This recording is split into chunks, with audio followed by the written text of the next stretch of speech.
my feel-good breakfast show. So by now, you should hopefully know that the month of May is Africa Month, in which we celebrate all that our incredible continent has to offer.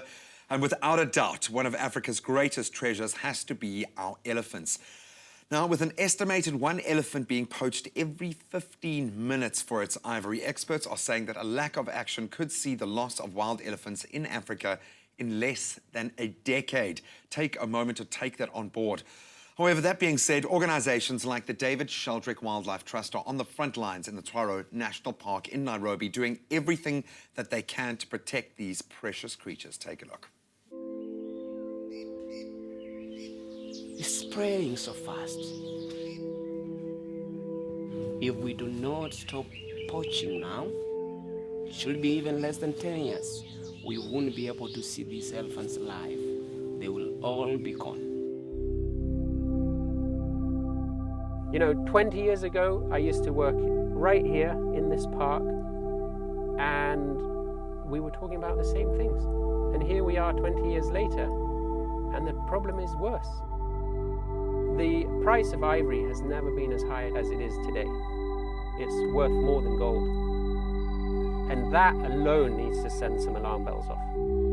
My husband always used to say that humans are in fact the endangered species because we've stepped out of nature. We're actually jeopardizing our own survival. Elephants, they can read your heart. You might decide to forgive if someone has done something wrong to you. They also do that. They are like other human beings living in the wild. We need to respect them.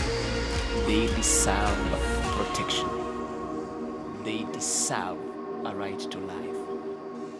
They deserve a right to life indeed. Now, with us in studio, we are very chuffed to have international travel writer and blogger Dawn Jurgensen in studio, who has had the privilege of experiencing the Elephant Nursery in Nairobi, a place that takes care of elephant orphans who have lost their parents due to poaching.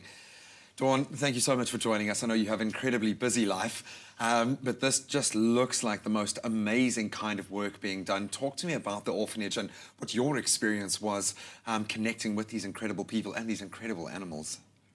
Thank you for having me, and it truly is. I was lucky enough to visit while I was in Nairobi a couple of months ago, and I think we all have such a connection emotionally to elephants, and there's a reason for that. And just seeing all of these babies and the work that has been done there just brings to life how necessary that is. I mean, every 15 minutes, you know, there's a part of my brain saying that cannot be true. How is this possible? From your experience on the front lines, and they clearly are working in that space, is there any hope? Are we going to be able to turn these kinds of statistics around? I think the poaching issue is a very serious one that's going to take a lot of work from a lot of different aspects of society. But, you know, when you have organizations such as this who are actually going in and rescuing these baby elephants that are either found abandoned or there's been some kind of human-wildlife conflict that leaves them hurt or damaged, or their mothers have been poached and they are sometimes even wounded themselves, to just know that there's someone that you can call that goes in and rescues them and brings them to this place, to the orphanage, and gives them a second chance. That's what we need, more of that. It is such a complex issue when you look at the factors that are driving it, when you look at how we deal with this. Now, with these baby elephants, and in fact all wildlife for that matter, it becomes even more complicated because the main aim is to reintroduce them into the wild. But your natural, instinctive response is to just grab these little things and give them as much emotional and physical, tactile love as possible. What was that experience like, actually spending time with them and walking that fine line? I think what we have here is 30 or more years of experience and heartache and trial and error, trying to find out what is best. Animals are elephants in particular, are very emotional creatures. They are part of a family structure that needs a lot of care. So many of them that they find as 3-week-olds or 6-week-old babies just don't make it. They're just too heartbroken. Too young, yeah. They also actually feed off their mother's milk for the first 2 years and have a dependency to her, with some feeding off her for at least 4. So you take that away and try and give them a structure where they can be happy, and it gets very complicated. They are keepers, and what I was told by the keepers is that they've learned that they can't assign one keeper to each baby elephant because they get too emotionally involved. attached. And if that keeper goes on a 3-week holiday, the baby could pine at the loss of another mother figure and not make it.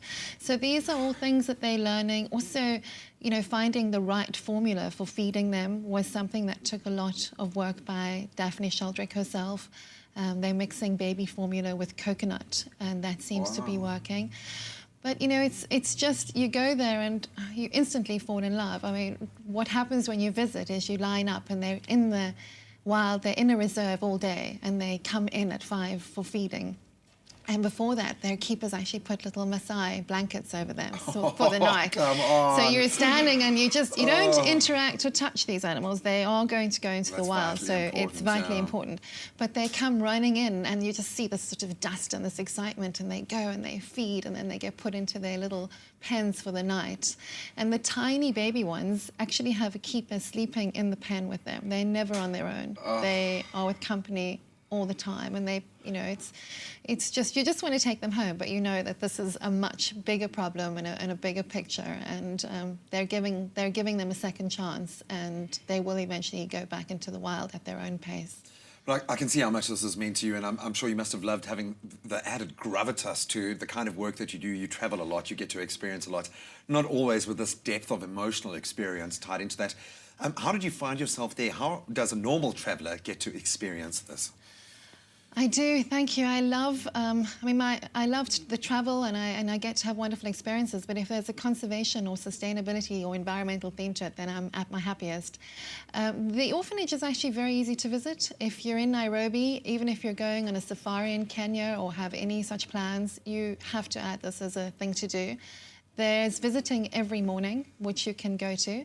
And if you actually adopt a baby elephant, which is one of their, or foster one, which is one of their main fundraising efforts and is actually keeping them going, you can go in the afternoon. So you can actually go for a smaller, more intimate viewing or time with the elephants if you are adopting. And it's only $50 a year. Wow. And it's an amazing gift. Accessible, yeah. They keep in touch with you. They let you know about other rescue missions.